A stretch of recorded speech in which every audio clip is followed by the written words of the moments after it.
1 tahun sudah pemerintahan Presiden Prabowo dan juga Wapres Gibran. Kita lihat banyak sekali pencapaian dan juga ada pula yang mungkin bisa dikatakan belum berhasil. Nah, kita akan coba ngobrol lagi di Liputan 6 Talk spesial 1 tahun pemerintahan Prabowo Gibran ini dengan salah satu menteri yang mengurusi soal pendidikan. Ada dua ya soal pendidikan ini. Yang satu soal pendidikan dasar dan menengah. Kali ini saya sudah bersama dengan Menteri Pendidikan Tinggi, Sains, dan Teknologi, Brian Iduyarto.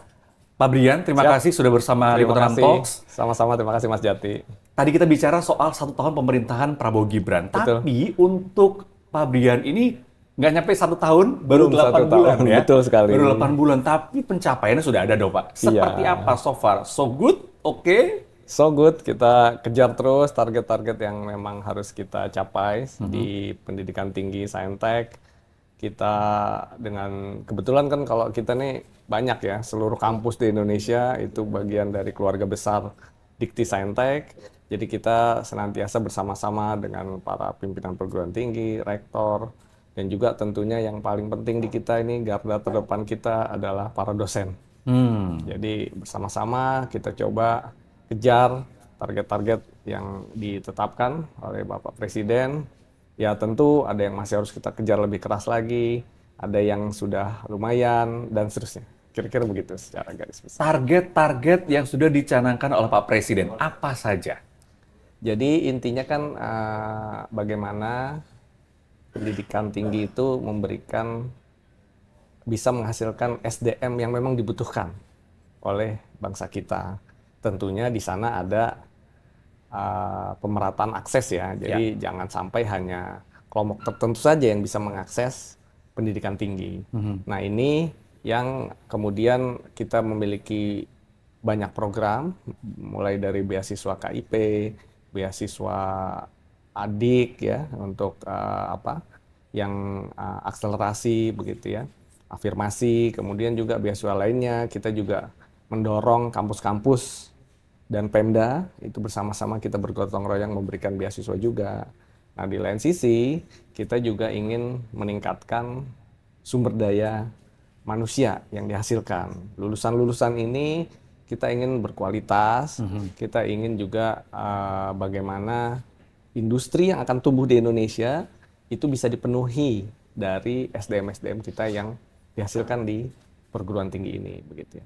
Di lain sisi juga tentu kita tidak bisa hanya melihat di negara kita juga pasti benchmarking, melihat juga perkembangan kampus-kampus dunia, begitu ya. Di sana ada World Class University Ranking dan seterusnya. Bagaimana kecepatan pertumbuhan teknologi, ada AI, ada robotik, ada machine learning dan sebagainya. Nah itu kita juga harus attach juga dengan perubahan yang sangat cepat ini. Jadi berbagai hal ini mulai dari akses pemerataan sehingga bagaimana kita berkompetisi ya dengan kampus-kampus di dunia itu menjadi perhatian kami ya untuk sama-sama kita sempurnakan kurikulumnya, kita pastikan adik-adik kita yang memang secara latar belakang ekonomi tidak mampu tetapi punya kemampuan untuk berkuliah juga jangan sampai terputus begitu ya. Nah ini juga yang tidak kalah penting juga sebenarnya yang kita lakukan itu adalah alignment dengan industri. Ya. Nah ini kan sering ada dua hal alignment ini. Yang pertama adalah dari sisi SDM. Nah, kita ingin SDM kita memang betul-betul yang industri butuhkan. Yang kedua yang tidak kalah penting adalah bagaimana riset dan inovasi kita itu betul-betul bisa mendukung industri yang ada di Indonesia. Kita tidak ingin penelitian-penelitian dosen itu hanya berhenti sampai paper doang, publikasi. aja ya. Betul. Walaupun sebenarnya kita tidak bisa, saya selalu sampaikan bahwa papers di jurnal itu bukan sesuatu yang tidak berguna. Itu kan kontribusi kita terhadap penguasaan pengetahuan ya. Bisa jadi suatu saat nanti ketika pengetahuan itu berkembang terus ternyata itu menjadi kebutuhan industri seperti dulu ya baterai, mobil listrik kan dulu Penelitiannya sudah lama sebenarnya. penelitian sudah lama. Jangan sampai kita itu nggak penting, kita nggak perlu neliti. Tidak demikian. Tapi kita semua ilmu-ilmu pengetahuan yang berkembang kita lakukan penelitian dengan kuat ya, dengan dengan serius, tapi di lain sisi kita memilih topik-topik mana yang memang saat ini sudah perlu untuk diimplementasikan di industri. Nah, kita dorong ini betul-betul terpakai juga, atau punya dampak. Nah, itu makanya kita memiliki tagline Dikti Saintek berdampak. Jadi kita ingin juga kita intensif nih ketemu dengan industri-industri, mulai dari BUMN, dengan Danantara, dengan swasta. Kita bertanya, sebenarnya Bapak Ibu di industri itu butuh apa sih? Gitu. Nah, dalam forum yang spesial pagi ini atau hari ini juga saya rasa nggak ada salahnya industri-industri yang barangkali belum sempat kami datangi, belum sempat teman-teman kampus datangi, silahkan. Kampus itu adalah tempat terbuka di mana berkumpul SDM-SDM unggul sebenarnya loh, di satu kawasan itu. Tidak ada satu entitas yang berkumpul orang-orang hebat, mulai dari profesor, doktor, mahasiswa pasca sarjana, mahasiswa dalam satu tempat kecuali perguruan tinggi. Nah, ini aset besar yang sebenarnya kita berharap sekali industri kalau ada yang mau diselesaikan masalahnya itu bisa bertanya. Pemda itu bisa bertanya, sehingga kajian-kajian, penelitian-penelitian di lingkungan kampus juga untuk menjawab, membantu permasalahan-permasalahan di industri tadi dan sebagainya. Sehingga timbal balik kampus sebagai tempat kajian penelitian itu bisa memberikan kontribusi langsung untuk entitas yang ada di sekitar. Berdampak tadi itu ya? Berdampak, Mas. Pak Brian, tadi kan itu menarik ya, sempat menyinggung soal akses dan juga relevansi. Itulah dua dari tiga masalah utama ya soal pendidikan itu. Tadi kita bicara akses dulu, tadi sempat menyebut soal akses, ada dikatakan soal beasiswa. Sebelum ke beasiswa, mungkin akses yang lebih mudah untuk dibicarakan adalah soal masih banyak perguruan tinggi itu terpusat di kota-kota di Pulau Jawa. Ketika kita keluar dari Pulau Jawa itu betul ada, tapi di kota-kota besar. Nah, ketika kita masuk ke kota kabupaten, sulit untuk menemui perguruan tinggi. Belum tentu soal quantity ya, quality-nya apalagi itu. Ini gimana nih soal proses biar akses ini makin bisa dijangkau oleh masyarakat tidak hanya di Jawa? Betul. Iya, jadi sebenarnya universitas kita jumlahnya sangat banyak ya. Ada lebih dari 4.400 universitas di seluruh Indonesia. 126 diantaranya itu perguruan tinggi negeri, begitu ya. Nah, memang betul bahwa secara lokasi itu tentu tidak sampai kepada daerah-daerah yang relatif remote ya, yang relatif jauh dari daerah-daerah keramaian. Tetapi saya pikir itu bisa diatasi ya dengan bagaimana adik-adik kita yang memang berasal dari daerah-daerah itu tetap bisa datang ke kampus-kampus itu begitu. Jadi kan dia bisa kos gitu, sebagian kampus juga memiliki asrama gitu. Dan juga dengan itu ada beberapa beasiswa tadi ya. Total beasiswa KIPKA itu kan mencapai lebih dari 1 juta penerima. Anggarannya 14,7 triliun sekian, jadi jumlah yang sudah sangat besar pemerintah berikan. Tentu itu masih belum mencukupi ya untuk seluruh mahasiswa bisa diberikan. Namun kita juga mendorong, saya bertemu dengan beberapa pimpinan kepala daerah, bagaimana mari Bapak Ibu Gubernur, Wali Kota, kita sama-sama bisa juga memberikan KIP daerah. Nah, ini kita dorong ada KIP daerah. Kami juga mendatangi swasta ya, industri sekitar. Bapak Ibu, mari kita bergotong royong memberikan beasiswa. Nanti bisa saja beasiswa sifatnya ikatan dinas ya, sehingga mereka nanti kalau sudah lulus mengembalikan dalam bentuk bekerja begitu ya. Itu bikin biasanya semangatnya bisa lebih ya. Bisa lebih karena udah pasti jelas gitu. Jadi akses ini saya rasa memang betul kita masih ada hal yang perlu kita perbaiki. Namun saya yakin dengan berbagai antusias gotong royong, dan kami juga tentu mengucapkan terima kasih kepada seluruh perguruan tinggi ya, Bapak Ibu pimpinan, ada PTN maupun PTS yang luar biasa. Mereka memfasilitasi, membangun kampus-kampus, kemudian juga membuat mahasiswa-mahasiswa itu menjadi bisa memiliki akses untuk pendidikan tinggi ini. Oke. Soal mendirikan, tadi udah 4.400 yang ada di Indonesia, baik itu swasta maupun negeri. Tapi boleh tahu nggak, Pak Brian, untuk mendirikan sebuah perguruan tinggi, persyaratannya apa sih? Karena kan tadi kan saya mikirnya awam, ya harusnya banyak nih di kota-kota kecil pun bisa mendirikan, karena siapa tahu banyak orang-orang yang concern soal pendidikan tinggi itu. Tapi kenapa tidak dilakukan? Apakah karena ada hambatan soal persyaratannya itu ternyata cukup rigid, cukup sulit untuk mendirikan? Saya rasa sih lebih kepada bukan lebih kepada persyaratan ya, karena secara jumlah itu sebenarnya sudah jumlah yang besar. Oke. Nah, jumlah 4.400 itu jumlah yang besar. Namun justru bagaimana kalau saya lihat kita bersama-sama kampus-kampus ini bisa lebih baik kualitasnya, fasilitasnya lebih baik ya, kita bersama-sama sehingga masyarakat itu bisa memenuhi kampus-kampus ini, begitu bisa mengikuti proses pembelajaran di kampus-kampus yang tersebar. Karena sebetulnya menurut saya pendidikan tinggi ini kan sedikit berbeda dengan pendidikan dasar menengah ya, di mana mereka harus di setiap daerah ada sehingga tidak ada kesulitan akses. Karena secara usia mahasiswa itu kan sudah lebih mature, lebih dewasa sehingga dia keluar daerah itu malah itu sebenarnya tuntutan juga gitu ya? Tuntutan juga, artinya nggak harus juga di daerah sana.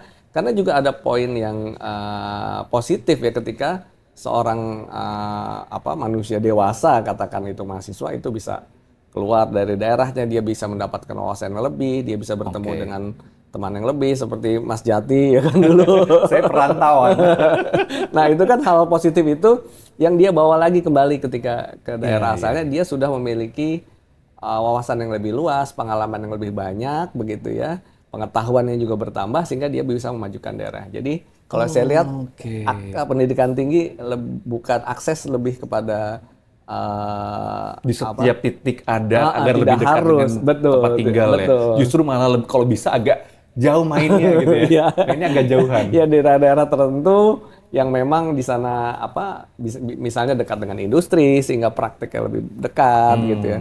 Dan kemudian juga mudah aksesnya secara lingkungan juga sudah mendukung dan sebagainya. Kira-kira begitu ya, Mas. Oke.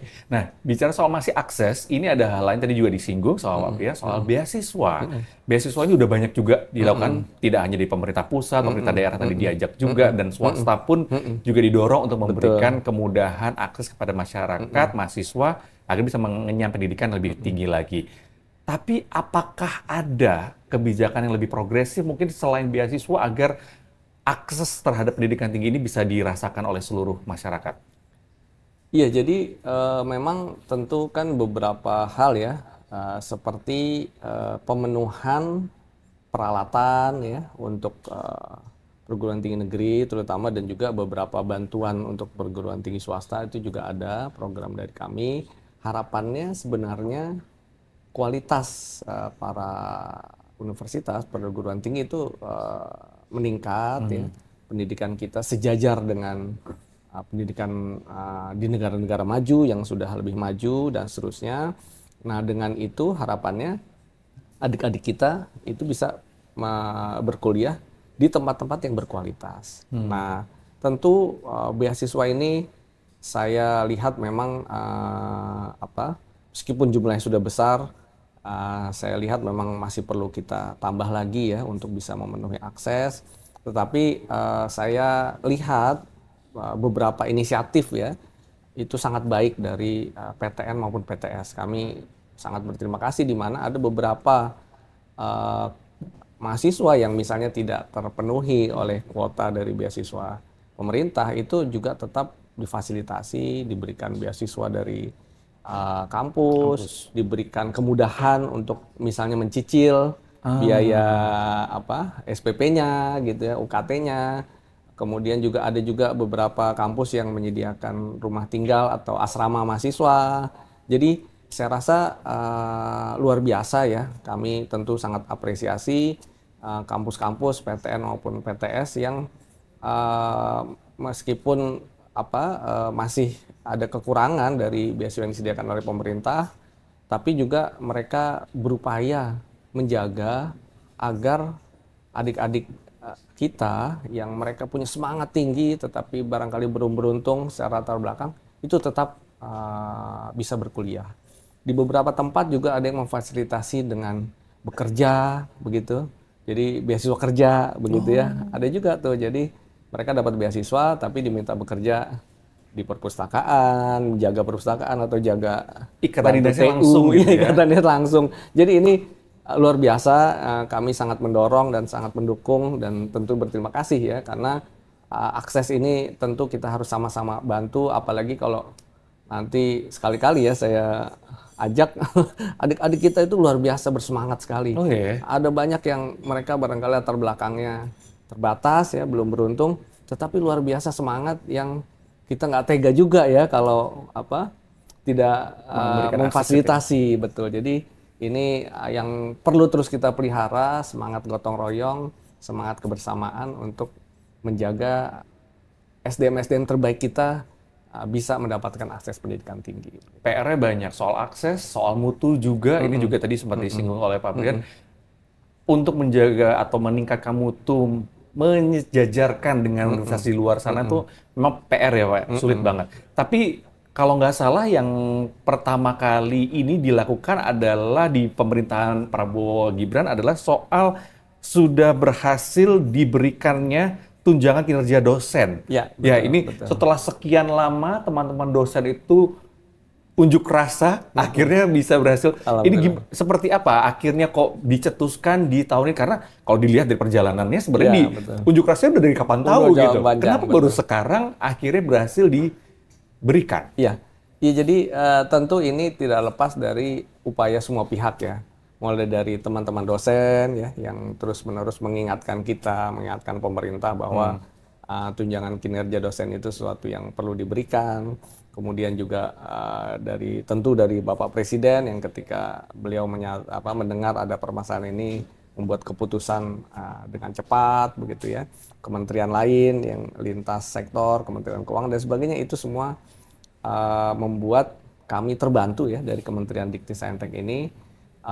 Dan memang tunjangan kinerja dosen ini kan sesuatu yang kita ingin berikan kepada dosen-dosen, terutama untuk dosen yang satker ya. Jadi tipe universitas itu ada PTNBH, ada BLU, ada satker. Nah BLU yang belum mendapatkan renumerasi dan satker yang tidak menerima renumerasi itu diberikan tukin. Jadi sebenarnya sudah ada juga Mas Jati ya kampus-kampus yang memberikan tunjangan namanya beda-beda ya. Apalagi yang PTNBH itu sudah ada. Kemudian yang BLU juga sudah dapat tunjangan tambahan. Nah yang belum ini agar mendapatkan hak yang sama dengan yang lain itu kemudian diberikan. Nah ini yang kemudian diberikan nilainya total sekitar 2,6 triliun begitu ya. Alhamdulillah itu bisa dieksekusi tahun ini sudah cair juga yang periode Januari sampai Juni yang sekarang juga sudah mulai cair. Nah ini kami berharap tentu ini sebuah amanah ya pemerintah Bapak Presiden sudah memberikan kebijakan ini. Mari kita lebih bersemangat lagi buat teman-teman dosen. Tentu ini juga penghargaan buat teman-teman dosen yang saya tadi sampaikan ya. Dosen ini bagi saya bilang dosen juga. Jadi tahu betul. Tukin Udah enggak sekarang. Saya tahu betul bahwa dosen ini adalah orang-orang yang betul-betul garda terdepan Kemdikti-Saintek gitu ya. Jadi mereka inilah orang-orang yang ya saya sangat menaruh hormat, berterima kasih karena mereka yang langsung menangani Mas Jati. Langsung ngadepin mahasiswa. Kalau mahasiswa nggak berhasil, yang disalahin dosennya. Iya. Enggak ya.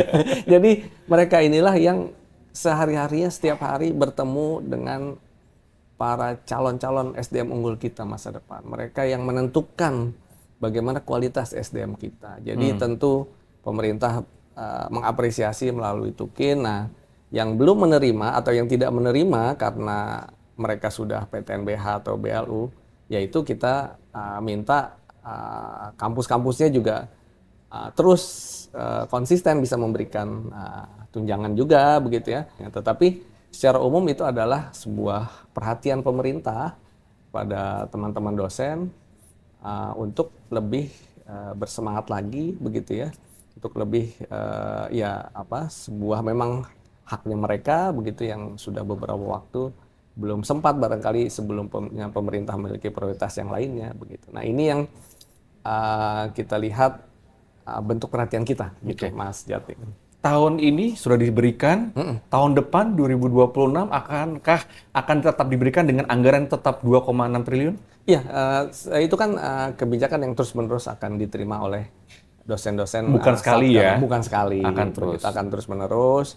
Tentu nanti kalau kampus-kampusnya itu misalnya berubah status menjadi BLU, ya mereka bisa mengelola keuangan sendiri, sehingga mereka tidak lagi tukinnya dari pemerintah, tetapi sudah dari sistem keuangan yang mereka kelola sendiri begitu. Nah itu, tetapi secara umum, secara prinsip, tukin ini akan terus diberikan kepada teman-teman dosen.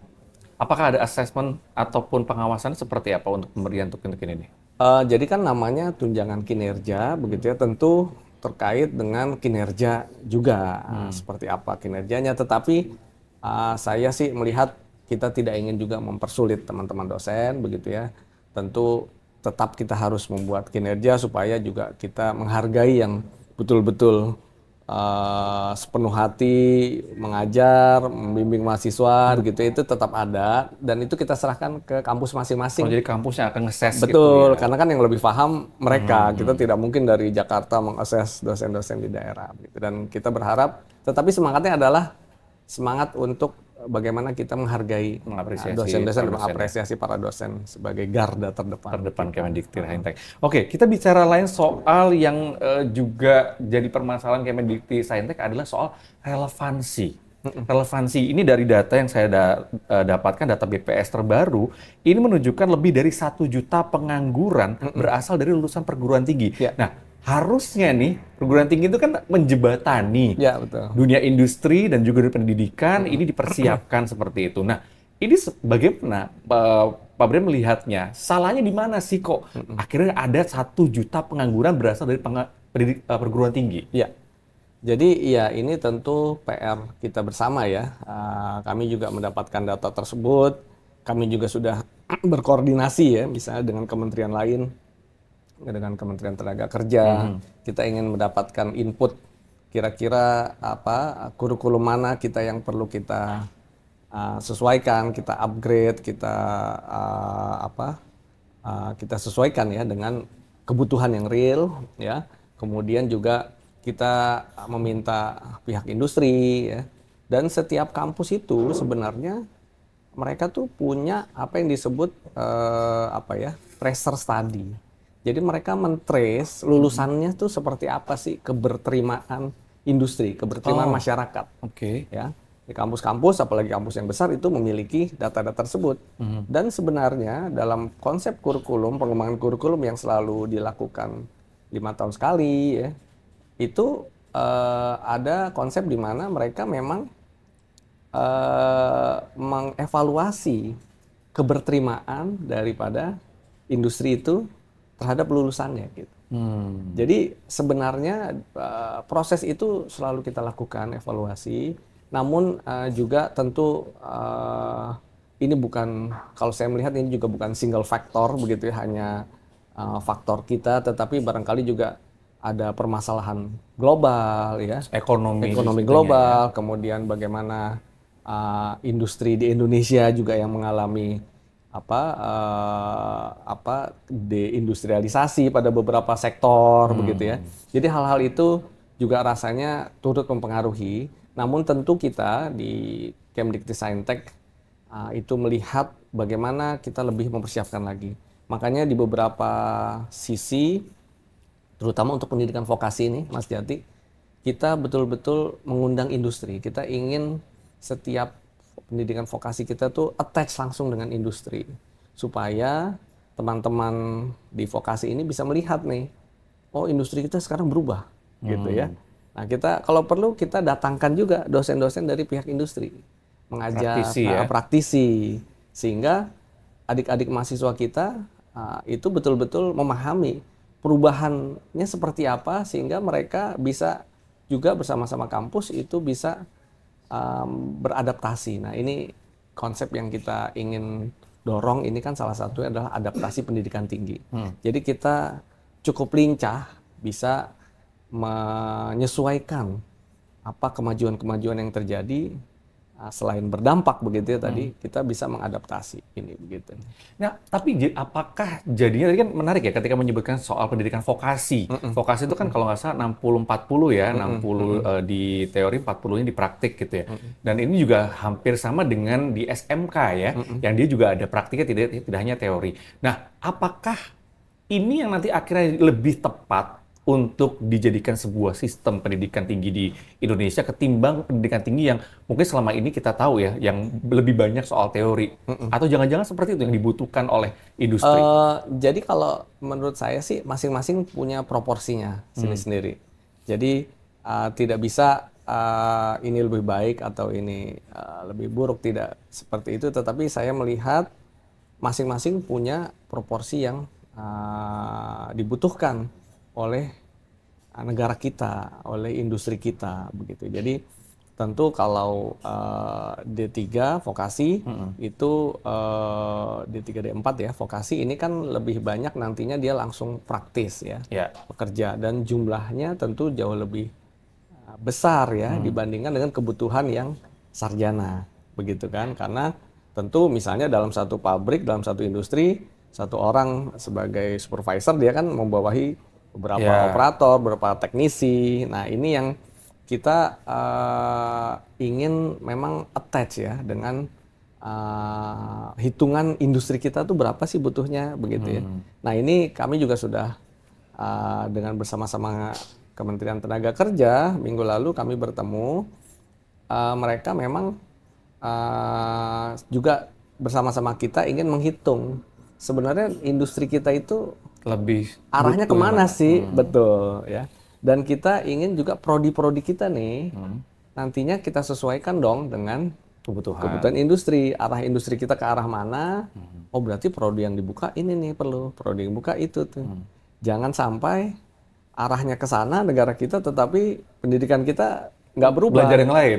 Belajar yang lain. Jadi nggak nyambung. Betul. Seperti misalnya begini yang saya sampaikan, kami punya data bahwa ternyata kira-kira 30% itu ilmu eksakta, STEM, science, teknologi, natural science, medicine, itu kira-kira 30%, 35 misalnya ya, katakan ya. Sementara bidang lain sosial humaniora itu mencapai sisanya 65%. Artinya untuk kondisi Indonesia yang akan tumbuh sebagai negara industri, proporsi ini menurut saya kurang tepat. Harusnya dibalik ya. Harusnya dibalik. Bukan berarti yang A lebih buruk apa lebih baik ya, bukan. Ya, kita tidak bicara masalah lebih baik lebih buruk, tetapi kita berbicara kebutuhan begitu. Nah ini yang makanya kita ingin juga mendorong arah industri kita kemana gitu ya. Kemarin seperti Pak Presiden di rapat 1 tahun, rapat kabinet, beliau memerintahkan saya untuk prodi hidrologi, pengelolaan tata kelola air, mulai dari air bersih, air tanah dan seterusnya. Nah ini kan kita perlu petakan lagi seberapa banyak misalnya prodi-prodi yang membuka, ada peneliti dosen berapa, ada guru besar berapa, ada. Nah hal-hal ini yang kita juga saat ini sedang petakan, kita ingin dorong ya. Ayo perguruan tinggi, ternyata ini loh yang dibutuhkan oleh negara kita. Kalau kemarin sudah ini, bisa nggak di-adjust begitu ya, sehingga apa yang SDM kita ke depan itu tidak mismatch gitu. Bisa lebih terserap ya. Bisa lebih terserap juga. Soal mismatch ini menarik karena memang itu terjadi fenomena sekarang gitu. Banyak sekali di sini pun juga kadang di wartawan banyak sekali lulusan dari geologi, ada juga jadi wartawan, ada lulusan dokter. Kalau saya mikirnya kenapa nggak jadi dokter aja sih, kenapa jadi wartawan? Tapi itu terjadi di masyarakat kita. Nah, ini sebenarnya kalau Pak Brian lagi melihatnya jadi sebuah hal yang sebenarnya menarik karena jadi orang jadi challenge gitu ya, atau malah jadi wah nggak bener nih, ini mix apa nggak match gitu. Ya, Kalau dari Pak Brin seperti apa? Kalau saya sih, ya saya juga dulu sering kan ya teman-teman saya, oh lo kerja di situ, lo kan lulusan ini gitu kan. Anak IPA tapi masuk ekonomi, itu kesel ya. Nah ini kalau saya lihat sih begini ya, memang kan ya kalau baru S1 ya, sarjana, itu kan juga dia baru meletakkan dasar-dasar pengetahuan gitu ya. Memang betul bahwa lebih baik kalau dia sesuai dong bidang keahliannya, seperti Mas Jati nih, sesuai nih contoh yang betul.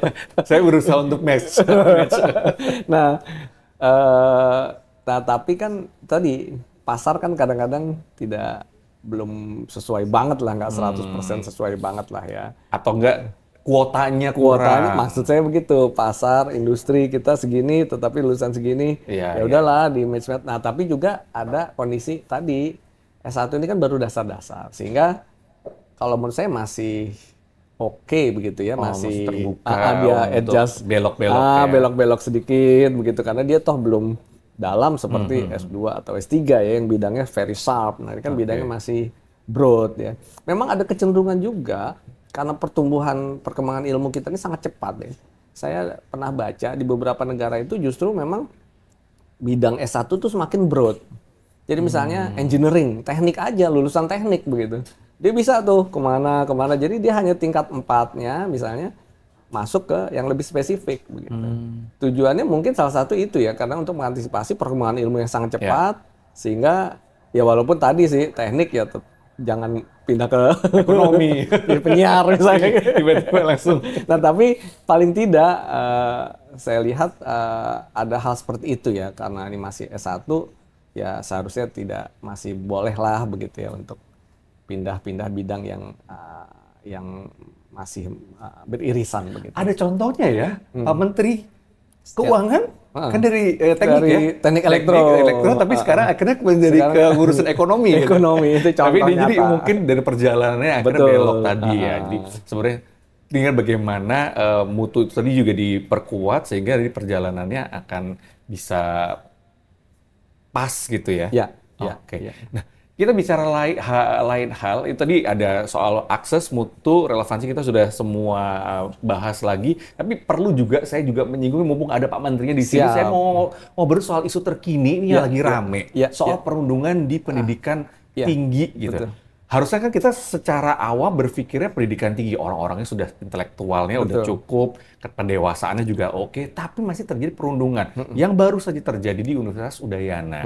Kalau saya baca-baca perkembangan dari informasi, Pak Menteri juga sempat mengatakan ya, menyerahkan kepada kampus untuk mengevaluasi ini. Tapi kalau dari kementerian sendiri, evaluasinya apa? Karena kalau kita tarik beberapa waktu kemarin, selain kasus Timothy, ada juga yang di Bandung, Pak, di Universitas ini ya, kedokteran ya, untuk kedokteran ada dokter yang juga dibully, akhirnya berujung kepada kematian. Anda melihatnya seperti apa? Ini salahnya di sebelah mana gitu? Iya, jadi kita tentu sangat serius ya melihat hal ini, karena berkali-kali saya sudah sampaikan bahwa kampus harus menjadi tempat yang aman, tempat steril dari berbagai kekerasan dan perundungan. Jadi nggak cuma perundungan, tetapi kekerasan juga. Kita sudah ada aturan dari kementerian kita nomor 55 tahun 2024 yang meminta, di sana juga kita meminta setiap kampus untuk membentuk seperti satgas anti kekerasan dan perundungan begitu. Karena memang begini ya, saya kebetulan juga dulu dosen ya sebelum jadi menteri. Kemudian juga saya pernah membimbing mahasiswa begitu ya. Pernah menjadi wali mahasiswa di prodi saya. Memang perubahan sosial, perubahan lifestyle saat ini itu perlu kita betul-betul orang tua, dosen itu perlu betul-betul mencermati sekali begitu ya. Artinya kita kadang-kadang sulit menerka seorang mahasiswa ya, karena barangkali dengan media sosial dan apa-apa akhirnya seorang mahasiswa itu terlalu asik ya dengan ini, sehingga kita sulit menebak karakter dari mahasiswa itu sendiri. Dan ini tentu jadi concern kita bersama. Kita selalu mengingatkan Bapak Ibu dosen, mari kita bersama-sama mencermati ya. Karena bisa jadi orangnya baik, diam, tetapi dia punya permasalahan. Memendam sesuatu. Betul. Kemudian juga orang tua juga melihat, oh anaknya baik-baik ya. Tetapi dia misalnya, baik dia bisa sebagai pelaku atau bisa juga sebagai korban. Nah, kita ingin kedua-duanya tidak terjadi di setiap kampus di kita. Nah, memang saya juga melihat peran teman-teman mahasiswa ini penting. Jadi itu kan dia peer ya, teman sejawat ya, teman yang berinteraksi setiap hari. Saya juga sering, iya dulu pengalaman saya menjadi dosen tuh, kita nggak melihat ini anak ada masalah, memang pendiam gitu ya. Tapi kalau dulu zaman kita, karena belum ada medsos, belum ada handphone, zaman saya interaksi kuliah, masih lebih banyak. akhirnya kita gampang ngomong ke temen. Iya, iya. Iya kan? Ngomong apa, ngomong Curhat ini, ya. curhat gitu. Akhirnya rilis. Nah ini kalau zaman sekarang kadang-kadang dia aktualisasinya tidak tampak. Jadi kita nggak tahu seberapa parah dia kondisinya, seberapa berat beban pikirannya dan sebagainya. Jadi kita ingin ini sama-sama. Dan tidak sedikit saya juga dulu melihat ada case sudah berat, baru ini orang tuanya juga kadang-kadang tidak menangkap begitu ya. Nah ini saya rasa komunikasi, pertemanan ini penting ya, untuk menghindari tadi baik pelaku maupun korban. Begitu ya. Nah jadi kita tidak bisa mentolerir tentu ya setiap bentuk kekerasan, perundungan, apalagi di dalam kampus itu tentu akan mendapatkan perhatian. Kalau memang ada hal-hal yang dilanggar pasti ada sanksinya. Begitu. Nah ini yang kami mengingatkan ke semua kampus. Kasus almarhum Timothy tentu juga menjadi perhatian kami. Kami juga sampaikan kepada seluruh pimpinan universitas begitu ya. Mari kita lebih teliti lagi, lebih tekun lagi mencermati adik-adik mahasiswa kita, dan memang juga teman-teman mahasiswa ini gitu. Jadi jangan hanya memikirkan barangkali juga jangan hanya sendiri ya, tetapi coba tolong kalau ada temannya yang 1 hari, 2 hari nggak datang ke kampus, kita ajak ngobrol, kita ajak barangkali ngopi atau makan di kantin bareng-bareng. Nah ini penting membangun kohesi sosial ya, kebersamaan. Ini penting, dan juga tentu kami mengingatkan juga teman-teman mahasiswa hindari kekerasan, hindari perundungan, karena ya itu tentu bagi kita kadang-kadang mungkin ya, bagi sebagian orang melihat ini bercanda begitu ya.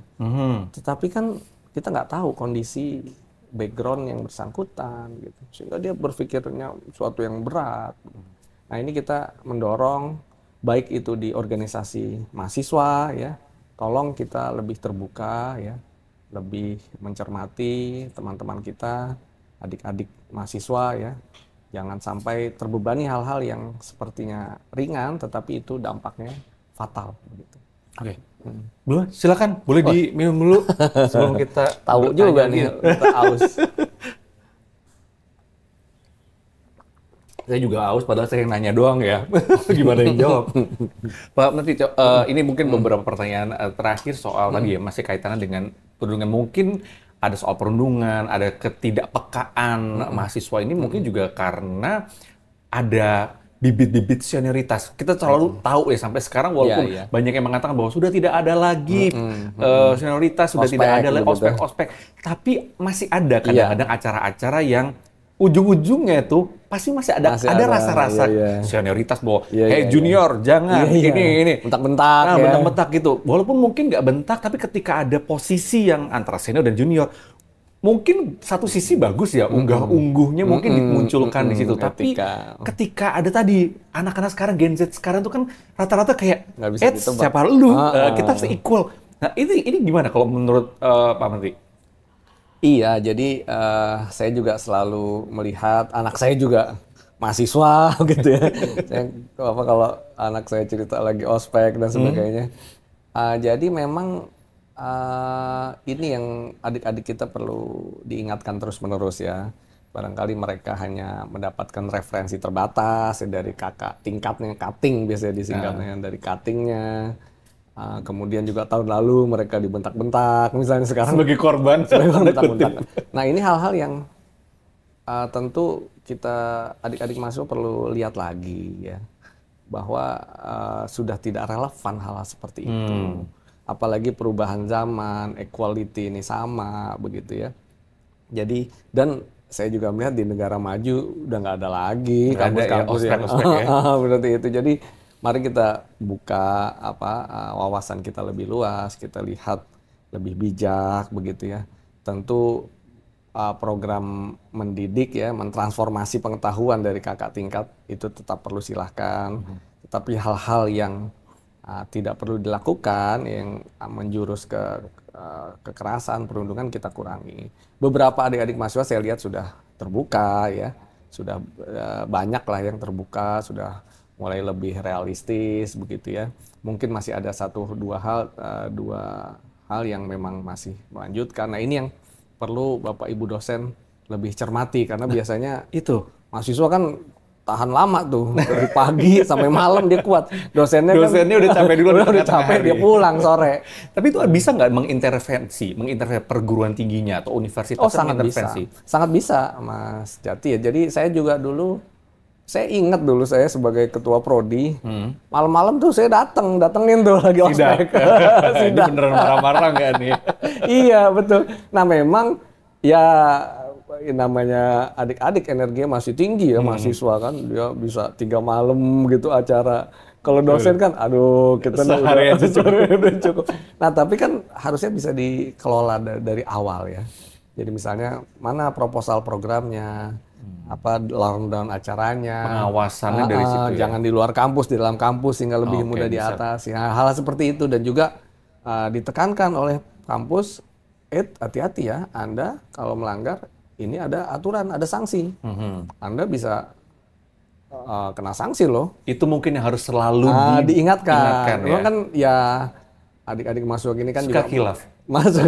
Masa pembinaan ya, memang kita dosen perlu sabar ya, memang ya perlu telaten, perhatian ya. Saya selalu bilang, makanya saya selalu bilang tadi Mas Jati, dosen ini luar biasa. Teman-teman saya di seluruh Indonesia garda terdepan, dia yang mendidik ya. Saya bayangkan ya, mereka malam-malam gitu kan, sore-sore hari libur harus datang ke kampus ngurusin mahasiswa. Jadi saya selalu sampaikan bahwa kami sangat berterima kasih dosen-dosen ini betul-betul garda terdepan kita, yang sebenarnya mereka lah sebenarnya para pejuang-pejuang pendidikan tinggi saintek di Indonesia begitu. Mungkin saya menteri ya, tetapi sebenarnya yang betul-betul bekerja berjuang gitu ya, dengan tulus. Saya suka suka terharu loh ngelihat ada dosen, mahasiswa ini kan macam-macam Mas Jati masalahnya ya. Ada yang mulai pacarnya putus, ada yang mulai ekonominya berat. Itu dosen luar biasa. Banyak sekali yang dia dengarkan, dia bantu. Belum masalahnya sendiri ya? Belum masalah sendiri. Jadi saya ya terus terang berterima kasih. Mari Bapak Ibu dosen, pimpinan perguruan kita sama-sama terus berjuang ya, terus mengawal, terus mengasuh adik-adik kita. Dan saya sih melihat itu amal jariah yang tidak terbatas loh. Dosennya Mas Jati gitu kan, yang dulu mungkin kalau nggak ada dosen kali nggak ada Mas Jati. Kalau nggak ada Mas Jati saya nggak diwawancara.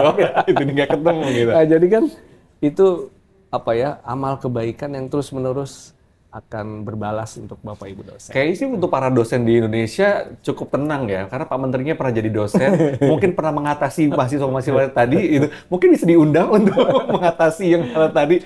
Oke, sebelum menutup dialog kita hari ini, ada yang karena setelah ini Pak Menteri ini harus dipanggil sama Pak Presiden. Nah, mumpung ada kaitan sama Pak Presiden, saya mau nanya dong, 8 bulan kerja sama Pak Prabowo, kayak gimana sih kalau dari mata seorang Brian Yuliarto, Prabowo Subianto, kayak gimana Pak? Iya, jadi saya ini kan dulu terbiasa jadi peneliti, ya, biasa jadi ngajar di dosen, kerjaan saya apa? Ya meneliti ya bersama-sama dengan mahasiswa S3. Sekarang sangat berbeda. Bapak Presiden Prabowo Subianto adalah pemimpin yang luar biasa, ya, visioner, dan yang tidak kalah penting adalah micromanagement. Beliau very detail. Wow. Jadi kalau kalau ada permintaan dari Bapak Presiden, beliau akan terus meminta kita kejar terus, dan nggak ada 7-2-4 gitu. Oh, nggak cukup. Nggak cukup.